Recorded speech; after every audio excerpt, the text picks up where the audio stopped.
मत्ती की पुस्तक 5 अध्याय 38 और 39 में लिखा है, तुम सुन चुके हो कि कहा गया था, आंख के बदले आंख और दांत के बदले दांत। परंतु मैं तुमसे यह कहता हूं कि बुरे का सामना न करना, परंतु जो कोई तेरे दाहिने गाल पर थप्पड़ मारे उसकी और दूसरा भी फेर दे।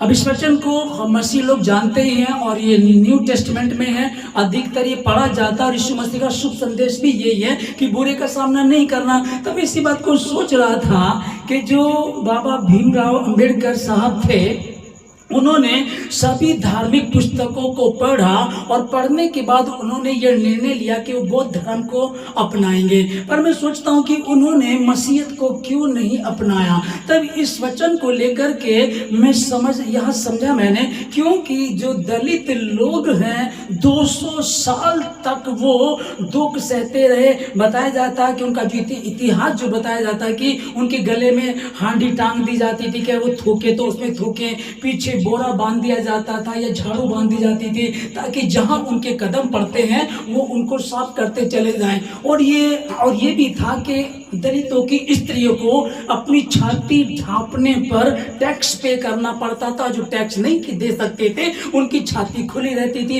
इतनी बुरी दशा थी। और उस समय चलिए, ये तो 135वीं जयंती है डॉक्टर अंबेडकर साहब की। अब 2025 में अभी की कल की बात है, यूपी के प्रयागराज में एक दलित को सिर्फ इसलिए खेत में जिंदा जला दिया गया कि उसने ठाकुरों के खेत में काम करने से मना कर दिया था। ये न्यूज के माध्यम से मैं आपको बता रहा हूँ, ये कल की बात है, 13 अप्रैल 2025 की। और इसी में 2025 में कोई लड़का दलित का बुलेट चला रहा था, उसके हाथों को काट दिया गया। तब ये दोनों मेल नहीं खाते हैं। हाँ, दुनिया के महान साइंटिस्ट एल्बर्ट आइंस्टीन कहते हैं कि बाइबल के बिना साइंस अधूरा है। दुनिया में सबसे ज्यादा पढ़ी जाने वाली पुस्तक बाइबल है, माने जाने वाली पुस्तक बाइबल है। लेकिन क्योंकि डॉक्टर भीमराव अंबेडकर जी बहुत विद्वान थे, समझदार थे, भारतीय संविधान के रचयिता हैं वो, उन्होंने इस बात पर विचार किया होगा कि मेरी प्रजा पहले से, मेरे लोग जो पहले से ही बहुत दुखी रहे हैं, पहले से बहुत परेशान रहे, लोगों ने बहुत सताया है। लेकिन बाइबल में तो जगह जगह लिखा है अपने कसूरवारों को माफ करो, अपने सताने वालों के लिए प्रार्थना करो। और यहाँ जो हम लोग रोमियो 12 अध्याय 19 से 21 में पढ़ते, लिखा है कि यदि तेरा बैरी भूखा है तो खाना खिला, प्यासा हो तो उसको पानी पिला, है ना, और उनके लिए प्रार्थना करना है। तो ये बिल्कुल भी मेल नहीं खा रहा था। और यही कारण मुझे जो लगता, मैं ये नहीं कह रहा हूँ कि मैंने कहीं से सुना, जो मुझे लगता है वो मैं इस बात को बोल रहा हूँ और अपने मसीह लोगों से मैं बात करना चाह रहा हूं, समझ सके इस बात को। ये कारण रहा होगा, वरना पवित्र शास्त्र बाइबल को बड़े बड़े विद्वान, बड़े बड़े समझदार, बड़े बड़े संत प्रभु यीशु मसीह को ग्रहण कर रहे हैं, सत्य को जान करके स्वतंत्रता पा रहे हैं, यीशु मसीह के पीछे चल रहे हैं। तो मुझे ऐसा लगा, तो क्योंकि डॉक्टर भीमराव अंबेडकर जी बात को बोलते हैं कि जुल्म करने से जुल्म सहने वाला बड़ा अपराधी होता है।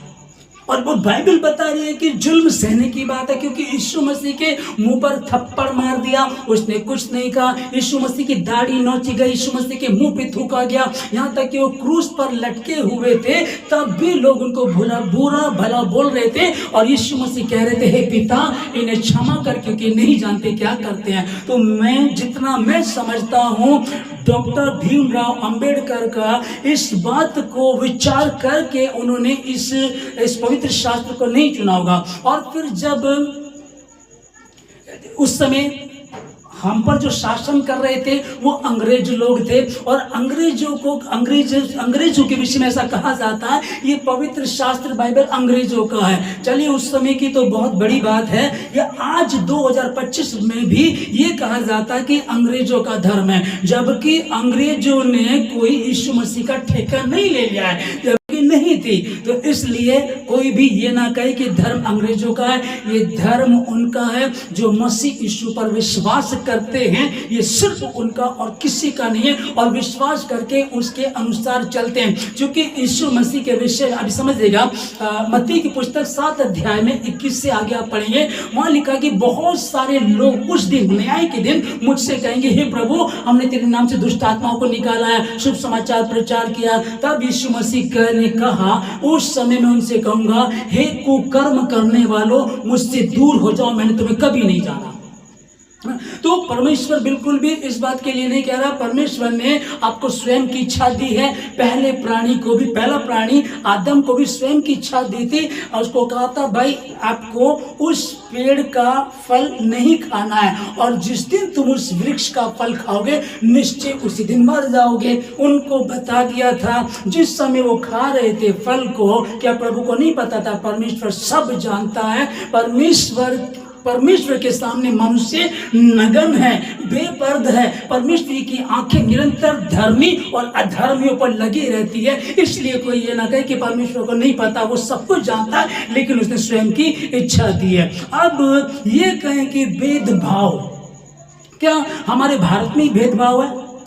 हाँ है। ऊंची जाति नीची जाति का भेदभाव हमारे यहाँ है। अमेरिका में गोरे और काले का भेदभाव है। इजराइल में यहूदियों और सामरियों का, यहूदी लोग सामरियों के विषय में कहते थे वो छोटी जाति के हैं, उनसे बात नहीं करते। लेकिन यीशु मसीह ने इस भेद को भी खत्म किया, क्योंकि वहाँ के लोगों में ये बहुत ज्यादा पाया जाता था। वो सामरी स्त्री जो कुएं के पास बैठी थी, उससे यीशु मसीह ने बातें की, और उसने भी कहा कि यहूदी लोग तो सामरियों से कोई संबंध नहीं रखते हैं, फिर तुम मुझसे कैसे बात कर रहा है? वहाँ खत्म किया। और यहूदियों में ये बातें बहुत ज्यादा पाई जाती थी, यहाँ तक कि यीशु मसीह के 12 चेलों में से एक जो पतरस है, उसके अंदर भी ये कट्टरपंथी थी कि मैं ऊंची जाति का यहूदी हूँ।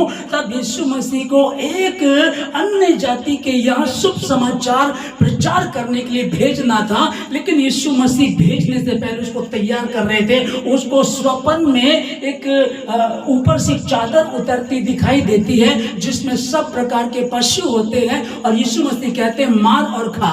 ये पशु मारने और खाने वाली बात नहीं है, ये दर्शन था। इसका मतलब क्या था समझिएगा। तो यहाँ जो चादर नीचे आती है, यीशु मसीह कहते कि मार और खा। तब ये कहता है कि हे प्रभु, नहीं मैं कैसे खा सकता हूँ, मैंने कभी कोई अशुद्ध वस्तु नहीं खाई।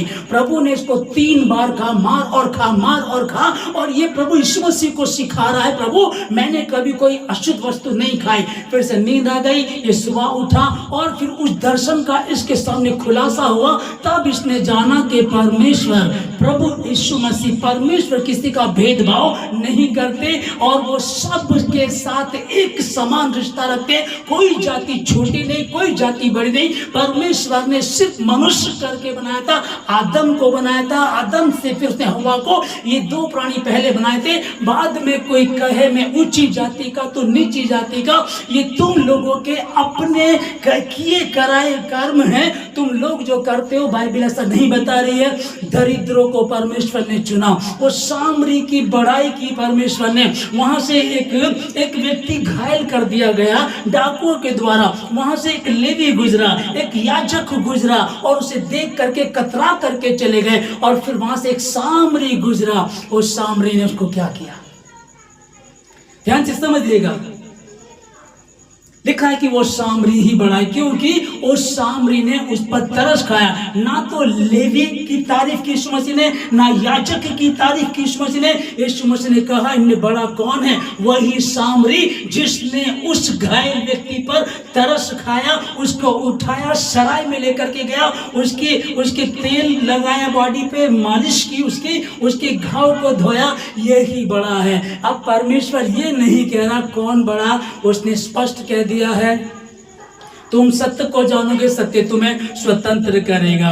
तो 14 अप्रैल भीमराव बाबा अंबेडकर साहब की ये जन्म दिवस की हार्दिक शुभकामनाएं आप सबों को, और मैं सैल्यूट करता हूं ऐसे व्यक्ति को जिन्होंने अपना नहीं सोचा, अपने परिवार का नहीं सोचा, बल और ये सिर्फ एक जाति के नहीं बल्कि पूरे हमारे भारत के लिए एक। हाँ, मेन बात क्या थी कि बाबा साहब ने बाइबल को क्यों नहीं चुना, बौद्ध धर्म को क्यों चुना? तो उसका यही है क्योंकि उनके लोग सताए हुए थे और फिर अगर उनको एक पुस्तक दे दी जाती तो वो फिर पिटते ही रहते, फिर वो उसी हाल में रहते।